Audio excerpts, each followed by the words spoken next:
just introduce yourself, your profession and what boat you're on, please?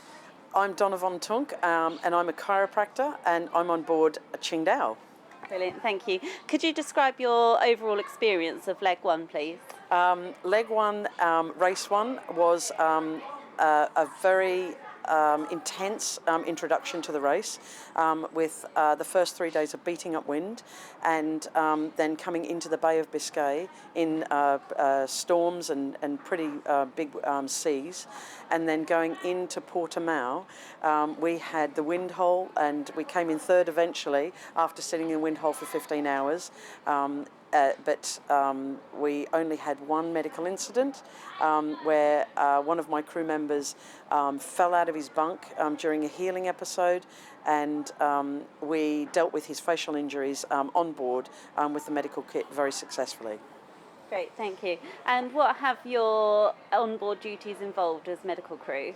I've been looking after any small infections. So we've had cuts and some deeper wounds as well, where we've made sure that any infections are dealt with very quickly, and we clean the wounds daily, and I monitor them daily. I take photos of them and make sure that they're not getting any worse. So it's more about monitoring and making sure that my crew are all safe. Brilliant, thank you. And how have you been utilising the PRAXES service?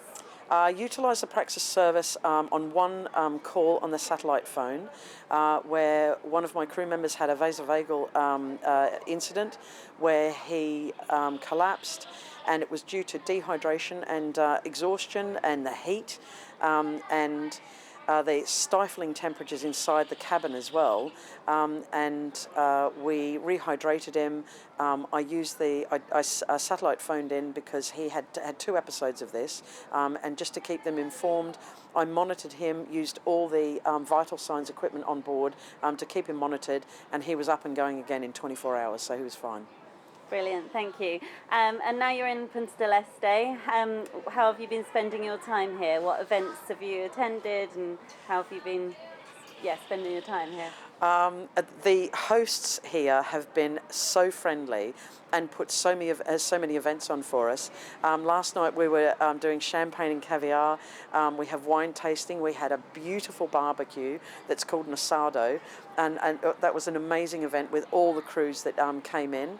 Also, I've been working on different crew members from other boats. As part of my chiropractic skill, some people have come off board their boats with some pretty bad injuries, so biomechanical injuries that I'm very comfortable at fixing. So I've been working in my profession as well.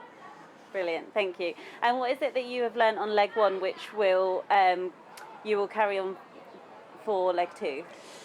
Leg one has taught me how the system works. So when I should call PRAXES, when we need to use the email service, I know that I feel very comfortable and confident that I do actually have a good backup service with PRAXES. We do also have another medic on board as well. So between the pair of us, we can speak and just confirm things. The skipper has been really supportive as well, and the PRAXES equipment. I'm now a lot more understanding of what I have on board, where it all is, and we've got a really good system. So I think I've streamlined the system so that it's more efficient for any injuries that happen on board. Brilliant, thank you.